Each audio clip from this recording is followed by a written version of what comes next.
duñu doyal ci image yooyu hier également on a été encore une fois sacré champion d'Afrique ci suñu CAN U20 boobu ba tax na ñu dalal suñu invité Mady Touré président fondateur bu Académie Génération Foot Mady ñu ngi lay nuyu di la dalal ci plateau Infos Matin.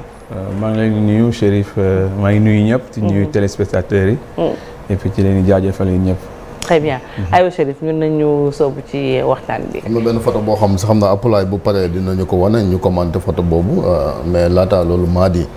Sénégal encore une fois ci Coupe d'Afrique U20 yi ñu jël ko il y a un mois ñu jël. CHAN bi il y a un an aussi on a pris li nga xamante ni moom mooy CAN bi. lan nga jàpp ni moom moo waral Sénégal comme âge d'or football waa image baa ngi nii ñii xam nga leen. xam naa leen bu baax. ñii ñaan la. Ah mais ñii c'est des joueurs sénégalais. Qui sont formés par Génération Foot. waaw voilà bon bokk nañ ci ñi jël CAN U20 bi. bëgg dem moo tax xam naa on va beaucoup parler de la formation. parce que am na ci juróom-ñaari Génération Foot la nekk am na ñoo xam ne ñu ngi ci yeneen centre de formation. mi ngi mel ni kon ñu ngi dund naan âge d'or du football sénégalais.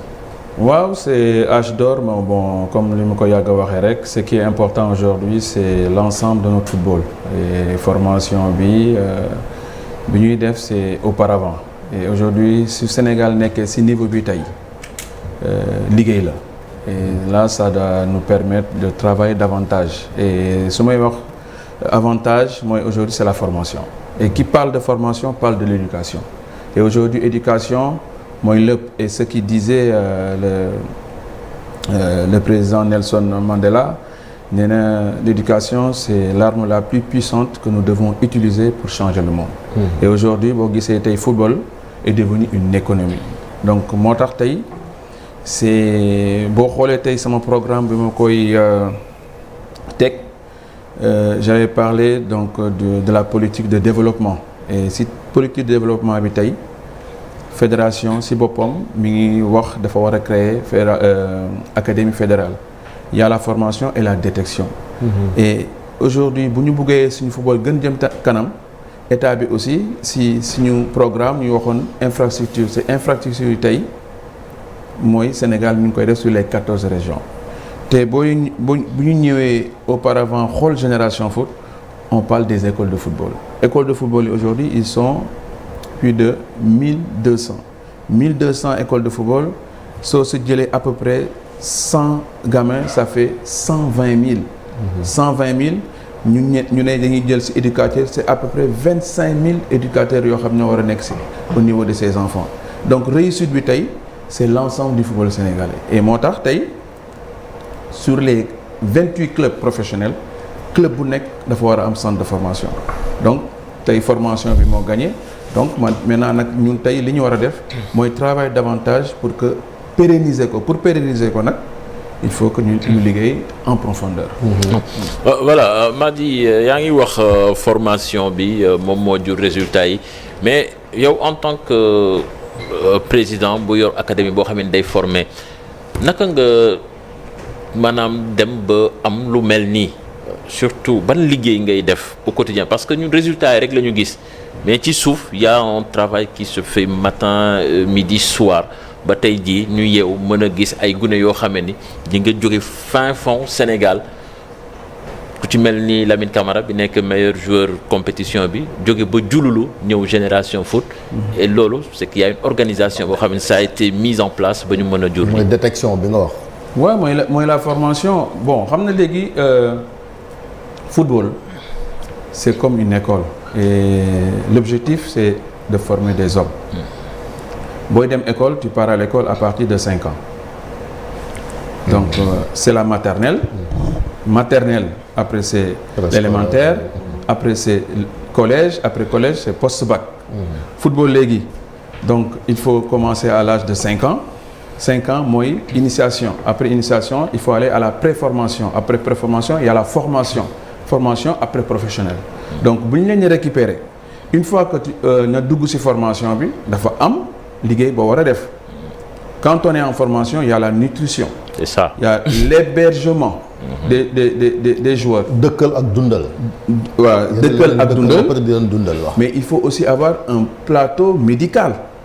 le plateau médical est très important parce que aujourd'hui li ma gis man tey sama wàllu bopp c'est que je donne benn anecdote quand je suis allé au Bayern xool Sadio dafa gaañu mais aujourd'hui ñun suñu buggee aussi am des joueurs de haut niveau il faut que suñu plateau médical baax. Le biotex mooy tax léegi aujourd'hui soo gaañoo ñu mun la renforcer sa tànk parce que quand on va demander une exigence aux joueurs ne joueur bi da nga war a top level l'intensité buy tax joueur bi nekk en performance loolu liggéey la donc quand on prend à titre d'exemple Génération Foot comment on l'a conçu nous sommes partis avec une table et 2 ballons mais on avait aussi une feuille de route ne ñun suñu direction léegi li ñu mën a def lii la ñu war a def joueur dafa am lu mu war a def ak lu mu warul def c'est le mental il y a le mental il y a toute une préparation il y a le poste de formation le travail individualisé mais Mady xam nga yaa ngi wax sànq ci dëkkal dundal par exemple yow académie bi nga yor déjà da ngay xale yow yaa leen di jox lekk chaque jour loolu rek en termes de coût par exemple benn repas pour waa Génération Foot ça te coûte combien pour ñu xam exactement lan ngeen di dund en tant que formateur administrateur parce que nit ñi dañuy gis mais c'est pas quelque chose d'évident de facile waaw mais xam na tey Cheikh Tidiane bu ñu naree wax chiffre moom tey j'ai toujours eu la tête froide mais su ma naree wax chiffre tey dama ragal sax ne est-ce que sama bopp du naralu metti bon le coût est excessif avec le coût de la vie aujourd'hui donc li ñu jàngat aujourd'hui en tout cas xam nañu ça nous coûte énormément cher pour dundal xale yi à l'année si on le calcule j'ai pas les chiffres exacts. bu ngeen jaayee benn jour rek fay ku ko nekk non chéri Sadio Mané bu jógee fële Liverpool dem Bayern. mais je vais quand même t'assurer benn lief. c'est vrai que lu ñu munti def ci transfert ça repart aux investissements donc amul leneen tey mënoon nañu jël xaalis bi tabax ci ay immeuble mais non. On a choisi de former à ces jeunes-là. Le coût est énorme. waaw sànq yaa ngi doon wax sax ci li répondre ci question Cheikh Tidiane bi yaa ngi naan amuloo chiffres yi mais à peu près ñaata la. Pour être modeste. mais dépasser na déjà les milliards yi pour la formation annuelle des joueurs parce que dans la formation des joueurs, il y a quand même des encadreurs qu'on paye très cher. Donc il y a un personnel. Aujourd'hui, il y a quand même, avec les professeurs, nous avons quand même créé 350 emplois. Aujourd'hui, il y a 350 personnes qui travaillent jour et nuit.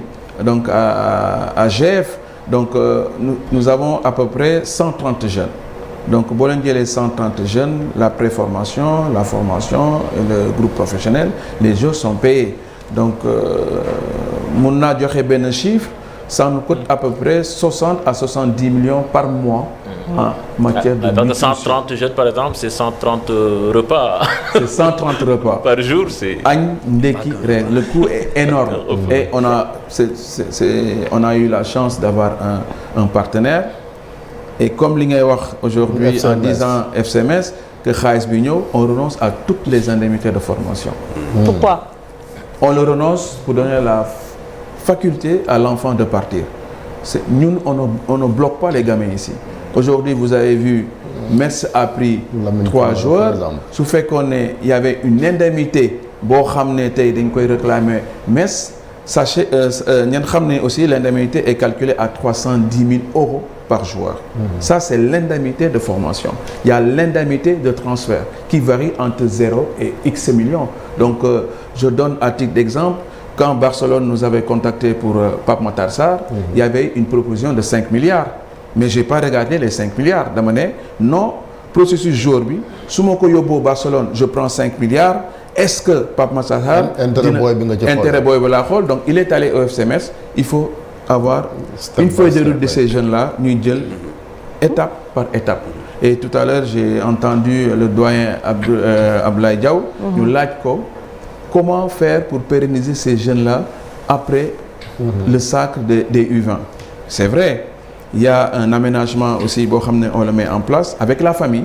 y a dafa am ay agent ak agent donc des fois joueur bi bu jouer benn match ñu la non da nga war a dem Barcelone mais non il faut prendre le temps qu'il faut Sadio Mané bi ngeen wax nii quand après les JO il voulait pas aller à Salzbourg dafa ne non président ma ne ko non tu vas aller à Salzbourg parce que soo demee Salzbourg quand tu vas faire tes preuves il faut et tu verras donc à partir de là nag c'est là qu'on a vu la réussite de Sadio mais yëpp il faut faire un processus boo xam ne c'est tout un ensemble et c'est l'occasion aujourd'hui comme Cheikh Tidiane je vais aussi être à l'aise avec toi au niveau donc des entraîneurs au Sénégal il faudra aussi ñu fay leen ni ko jar un entraîneur national il est sous-payé. Ah oui, il est sous-payé parce que bu ñu koy jox aujourd'hui 1 million ils croient que 1 million mi ñu leen jox dafa bari non il doit avoir un bon salaire il doit avoir une voiture pour pouvoir aussi régler ses problèmes boo yeewoo le matin war a dem entraîner tu as un problème de 10 000 pour jënd ordonnance tu ne peux pas entraîner. Oui voilà. Alors monsieur Touré ba léegi demande yi quand même je pense que pour xale yi ñu ngi yokk ñu bëri ñu ngi rêver d'adhérer dans des clubs comme Génération Foot Jambar Dakar Sacré-Cœur entre autres tey est-ce que mën nga ñu fàttali rek les conditions pour xale boo xamante ne dafa bëgg adhérer Génération Foot. Les conditions mooy déjà c'est il faut avoir un bon niveau en football mais surtout aussi l'école comme j'ai dit auparavant nous formons des hommes sport-études ngeen di def ouais, sport-études nous avons un lycée l'année dernière on a fait quand même 100% de réussite au bac 80% de réussite au DFM donc xale bi buy ñëw ñun on remplace les parents donc on doit les formater qu'ils deviennent des acteurs de développement léegi ñëpp xam nañu tey football c'est une économie boobu nag pour ñu pérenniser ko nag il faut que état bi dugal seen loxo et des centres de formation yi et des clubs yi pour qu'on puisse aussi créer beaucoup d'emplois.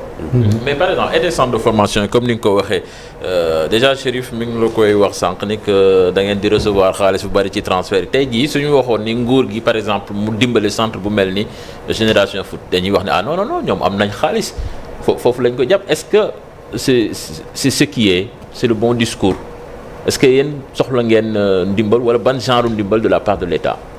mooy soxla nañ ndimbal mooy que aujourd'hui au niveau des professeurs on les paye aussi pour que ñu leen di fay quoi ñoo leen di fay alors que ministre de l'éducation mënoon na ko jël maanaam mënoon na ko jël donc ndimbal aussi au niveau donc des ay impôt da ngeen di fay impôt kan ñun bien sûr en tout cas mais on paye les 5%. waaw loolu tamit ñu xool naka leen def ci wàllu impôt fiscalité ñu dimbale leen les 5% c'est qu'on paye c'est pour le personnel donc aujourd'hui état bi war nañu xool loolu su fekkee mën nañu ko épargner aussi ce serait bien parce que il faut pas que ñu xool ni que ni MES am nañu MES mais on renonce à toutes les indemnités de formation. waxuñ ko pour Génération Foot kese dañ koy wax pour centre de formation globalement Sénégal oui. pour justement le développement du football. Aujourd'hui il y a les centres de formation il y a aussi les clubs et dans mon programme et dans mes calculs pour commencer avec le football sénégalais on a besoin de 5 milliards 3 milliards pour le football amateur et 2 milliards pour le football professionnel loolu moom il faut que les députés ñu mun ko voter à l'Assemblée pour le mettre en place. Ça c'est le candidat à la FSF qui parle hein. Comment? C'est l'ancien candidat à la présidence de la FSF qui parle. Oui mais non aujourd'hui c'est pas l'ancien candidat qui parle. Vous m'avez posé une question pour xool lan la ñu war a def ci football bi donc je dis que waaw yoon bi mooy que waa ministère des sports comme ni nga wax ni war naa dégg loolu proposition yi si c'est pertinent ñu dugal ko ci seen programme. Non mais bon proposition bi ça je l'ai toujours dit même si dans les assemblées wax naa ko on a besoin de 5 milliards minimum pour que club yi mun a démarrer maintenant aussi bu ñu leen joxee 55 milliards yi il faut que aussi mu am contrôle ñu xam xaalis fa lay dugg. Oui parce que njiitu réew mi bi mu recevoir équipe nationale locale bi mu ñibbisee dafa laajoon acteurs yi ñu dajale xool nan la ñu mën a jàppale foot local bi est-ce que jàpp nga ni proposition boobu. ça fait un mois boobu ba léegi.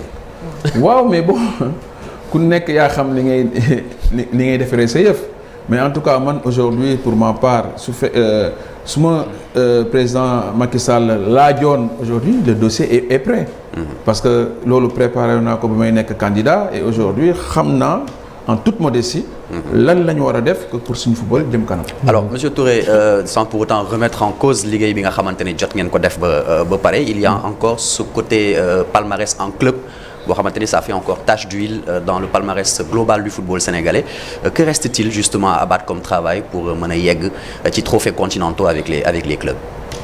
Ouais, trophée continental pour suñu bëggee yegg avec les clubs mais aujourd'hui quand vous voyez au niveau des générations foot. On nous a pris 7 joueurs. 7 joueurs yoo xam ne là on a beaucoup de matchs de retard donc loolu bu ñu koy jël aujourd'hui moo tax l'objectif c'est de ne pas parler que de génération foot. D'accord. L'objectif mooy que tous les clubs du Sénégal am centre de formation. Et loolu daf ñuy permettre ëllëg bu ñuy def équipe nationale ñu jël benn joueur Gorée. ñu jël benn joueur Jeanne d'Arc. ñu jël benn joueur Dakar Sacré-Cœur. Et c'est un ensemble qu'il faut travailler.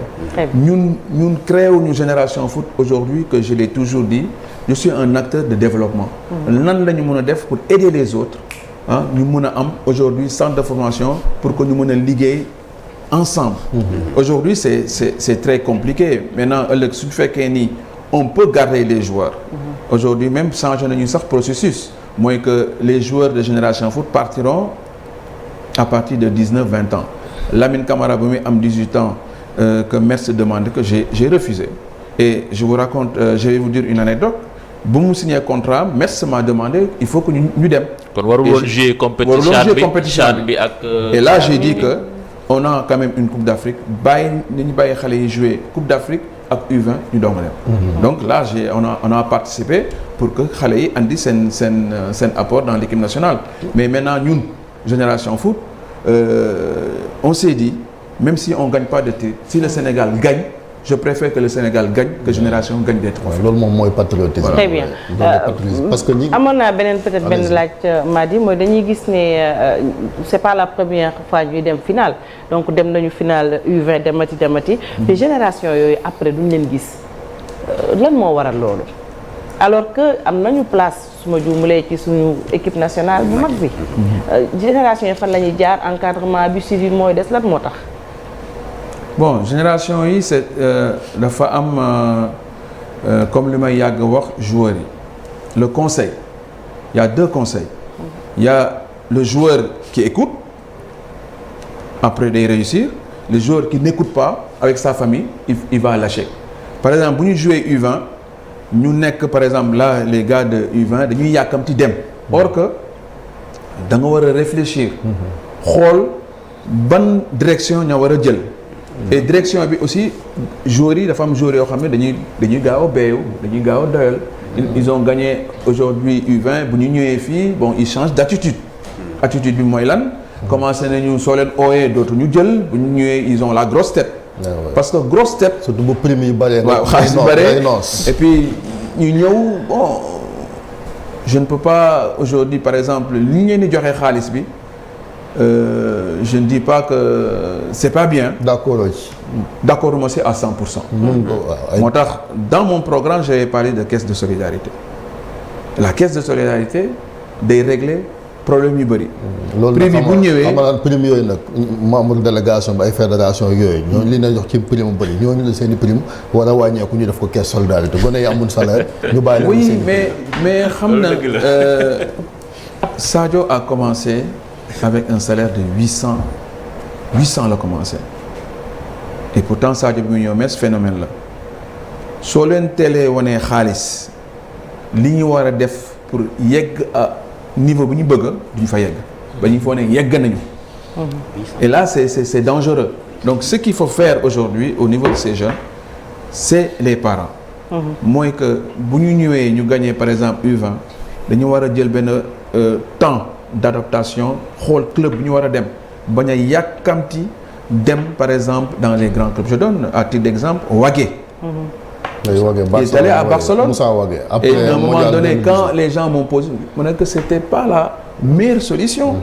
donc Wagué tey bu demoon par exemple Metz wala mu dem dans un club comme Lorient terminer la formation parce que les joueurs qui sont actuellement à l'équipe nationale n'ont pas encore terminé leur formation et la formation aujourd'hui même le cas de Lamine Camara man quand les gens disent que oui il est bon mais je lui dis que le chemin est très long.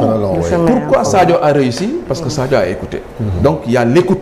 La première des choses c'est l'écoute. léegi nag ci mag ñi parce que ñëpp a ngi doon xaar nag booy quand même Aliou Cissé parce que liñ koy reproché mooy des fois du def confiance yenn booy xanaa li fi booy wan CHAN beeg CAN U20 bi war naa tax quand même ñu commencé yegg vous donnez l'exemple par exemple de Lamine Camara ak ñeneen. waaw mais xam na Chérif il faut ñu xam fiche poste Aliou Cissé lan la ci contrat bu muy signé lan lañ ko dugalal ci fiche de poste. gagné trophée da lañ ko sax. oui mais bon gagné trophée bi. coupe du monde bi mais man je sais qu'auparavant Claude Leroy bu muy jël fédération dafa amoon dañ ko ne booy jël jeu dafa am nombre boo war a jël fii am nombre boo war a jël en France. maintenant su fekkee nag sa par exemple Aliou Cissé dugal ñu ko ci fiche de poste bi ça pose problème mais aujourd'hui j'ai rien contre les binationaux j'ai rien contre. mais aujourd'hui xoolal joueurs yi il faut que mu am suivi. ces joueurs-là dañ leen war a suivre. yow aujourd'hui un journaliste que tu es bu fekkee ne tey TFM formé na la yóbbu la si yeneen organe dañ lay suivre xool ndax liggéey bi ngay def baax na. et que aujourd'hui avant ñu dem jëli benn journaliste à l'étranger mais on va dire que ñun on a quand même un journaliste qui est pertinent. il faut ñu jël ko andi ko fii. voilà c'est tout. aujourd'hui bu ñu jëlee yeneen joueurs yi tey yi fi nekk par exemple entre les binationaux et les joueurs d'actuels nañu xool la promotion aujourd'hui l'équipe est vieillissante. Lamine Camara waxuma par exemple dafa war a jouer tout de suite mais si tu es meilleur joueur il y a un meilleur gardien il y a la meilleure défense meilleure attaque dañu war a xool benn ossature si yenn joueurs yi ñu andi leen en équipe nationale parce que il y a quand même 23 joueurs préparés à l'avenir qui oublie qui se prépare pas oublie à être oublié donc loolu ñëpp il faut avoir une ligne conductrice boo xam ne moom la ñu teg en place mais loolu ça dépend de la fédération sénégalaise de football lan la ñu signer ak Aliou Cissé. yow sa diggante ak fédération bi wax nga si Diaw mi ngi naan ancien candidat nga amoon nga ay propositions ñu ngi la ciy laaj wala yaa ngi joxe xalaat. en toute sincérité musuñu ma laaj dara. kenn musuma laaj dara mais man aujourd'hui même bu ñu ma laajul sama wareef la ma apporter sama pierre à l'édifice mooy lan liggéeyal sama dëkk loolu ma ñor le reste du ma ko occuper. Très bien. Voilà président deux questions ici et puis ñu tàggoo. Président championnat bi première partie bi jeex na yow bi mu commencé waatee ba léegi sax géolo ndax internationaux yi nga amoon fële Égypte. mais nan nga envisager deuxième partie génération foot deuxième partie championnat bi parce que là tu perds pratiquement tes 4 meilleurs joueurs ñu dem te championnat bi première partie bi c'était pas évident c'était très difficile. ñuy demaat ci deuxième partie boo xamee ni est-ce que effectif bi ngeen am pare na waxuma sax pour gagner championnat bi mais pour terminer ci place bu honorable. non mais sur ce plan-là. Je ne suis pas inquiet parce que tout à l'heure on a 130 joueurs dafay permettre ñeneen ñi aussi jox leen seen chance c'est l'occasion que yeneen joueurs yi wane seen bopp donc sur ce plan-là on n'a pas de souci à se faire donc peut-être bon ils n'ont pas assez d'expérience mais c'est la formation voilà. Lamine Camara c'était lui qui faisait jouer l'équipe le métronome. dem na nag U17 yi am ngeen ci aussi. ñu ngi bokk ci CAN U17. Oui, on a à peu près 9 sélectionnés. gars yi lay rocci mais c'est pour le Sénégal. bu ñuy construire Génération Foot l'objectif c'est de sortir le maximum de jeux pour le Sénégal et aujourd'hui de voir le Sénégal rayonner partout en Afrique c'est un immense plaisir. Donc là je suis vraiment heureux pour notre pays. Et que ñu xam ne aussi que le football est devenu une économie. Et donc là État bi doivent investir. Les gens vont dire il n'y a pas que le football mais li am Brésil mën na am Sénégal donc il faudra qu'on ñu am benn vision boo xam ne c'est pour l'avancement de notre football et je pense que Inch'Allah l'objectif li ñuy xaar on gagnera la Coupe du Monde. Inch'Allah. Alors Monsieur Touré sans pour autant vouloir une ambiance bu yàq li ñuy wax sànq ba léegi il y a eu le vote FIFA de Best qui avait fait polémique ces derniers temps. ak Aliou Cissé bi nga xamante ne voilà on voit le classement Kylian Mbappé le tànnoon. Achraf Hakimi en deuxième position et puis Sadio Mané en troisième. ban jàngat nga ci am yow. bon jàngat bi ma si am mooy que polémique bi bari na. mais il faut que Aliou Cissé reconnaître qu'il a fait une grosse erreur. C'est une erreur. mais nit day juum nag. day juum parce que mënul wax ni auparavant que Sadio doomam la. te du voter pour Sadio. C'est comme s'il y a un ministre tey ñu laaj ko benn ministre de la République ñu ne ko c'est qui le meilleur président nga dem voter Kagame. boo ñëwee Macky Sall da lay génne. C'est vrai. Donc il faut pas aller loin. On oublie, on passe à autre chose. Non, il faut passer à autre chose. Man li ma mën a wax pour Aliou Cissé, il a fait une erreur. Parce que Sadio c'est notre leader. Ça c'est la première des choses. Mais il fait partie des meilleurs joueurs au monde. Et que li ma mënul concevoir mooy que yeneen dëkk. Par exemple, quand Aliou Cissé a voté, bon, je vais pas dire les noms. Les gens qui m'ont appelé, mais est-ce que vous avez vu ce que Aliou Cissé a fait? Mooy dafa juum. Et comme que dafa juum nañ ko baal. Alors un autre aspect, Fatou nga permettre ma ko qui me tient à cœur quand même, c'est le football féminin. formé wu na ay jigéen gis nañ ne waaw parce qu'on les oublie quand même et ñu ngi gis na ne temps yi machallah ñu ngi def ay efforts. gis nañ ay réew yu bëri ay clubs sax yoo xamante ne ñu ngi miser voilà sur le football féminin, de grands clubs à l'origine masculin. Tey Génération Foot par exemple lan mooy seen politique, lan mooy seen état des lieux ci wàll boobu, plus globalement au Sénégal naka nga gisee justement formation boobu?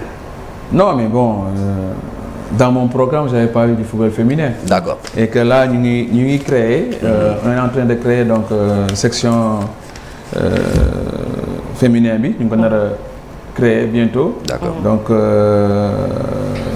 en principe Fatma Samora war na ñëw visiter Génération Foot pour parler du football féminin avec Génération Foot. On est ouvert et puis on a la chance d'avoir Bassoire Diaby qui est directeur technique et qui connaît bien le football féminin. Merci. En tout cas, sans les femmes, on n'est rien du tout. On espère que on va sortir des joueuses comme Fatma, grandes et tout. Non, mais elle est grande, non? Elle est grande, donc elle va. mais dañuy fàtte que ñi ko doon wax sànq quand même hommage ñi nga xamante ni ci wàllu formation ay Malick Sissouri depuis Aldo Gentina ak yow. gis nañ Sayer Seck aussi ñoo xamante ni je pense que état bi au-delà de l'accompagnement, même récompense ci wàllu ay distinction ngir quand même encourager leen ce que vous faites parce que dañuy fàtte quand même ñoom Salif Diaw ak génération 2002 bi ñoom it fii lañ nekkoon ci wetu Almadi Aldo Gentina ñu leen fay tàggat ba yéen ngeen jaar seen i tànk. man li ma bëgg a wax ma sax sama bopp. mais dama bëgg vraiment ñu defal njukkal Sayer Seck. parce que c'est un monument du football te il faut que ñu delloo ko njukkal. parce que sama mag la et puis j'ai vu que bu muy créé Jambar il a mis beaucoup de moyens te xaarul Jambar pour dund dama bëgg fédération delloo ko njukkal. Maintenant oui on a vu ce qui s'est passé. Voilà bi mu démissionné ci ligue ba ak élection ba. dafa mel dafa retiré wu un peu. non retiré wul peut-être dans les instances. mais il est toujours là Coupe d'Afrique day dem Coupe du Monde day dem mais bon quand le Sénégal perd il est malade. du dëgg mais lépp loo mun defal sa réew rek même s'il y a pas de reconnaissance su yàlla moo gën ci lépp ci àddina. du dëgg c'est le peuple qui est là aujourd'hui. il faudra que ñu manko ñu ñëpp. pour avoir la même vision et que comme on dit bu Sénégal nekkee benn rek jàmm dina fi am. Très bien merci beaucoup. merci Jolof di détecter xale yi tam mën nañoo football Jolof. merci beaucoup Mady Touré on a que des fans de foot sur ce plateau et même à la régie parce que tey moom. personne ne m'a dit il est l'heure. kenn ba dañu bàyyi rek bàyyi leen Marcel ak Chérif ñuy def lu leen neex. alors qu'il est l'heure depuis aussi Fati ak FIFA seen congrès bi ña ngi koy waajal ña nga Kigali jamono ji Infantino amul maanaam challenger. C'est le seul candidat et il sera réélu très certainement à la tête de la FIFA. Très bien, c'est ça. Merci beaucoup. Merci Mady. Fatma Samoura comme vice-présidente. D'accord. Cheikh Tidiane. Il n'arrête pas quand il parle de sport, particulièrement de football. Merci beaucoup Mady Touré, président fondateur de l'Académie Génération Foot. ñu koy jaajëfal mu nekkoon suñu invité léegi ñaari yéenekaay Groupe Futurs Médias muy l'Observateur ak Record.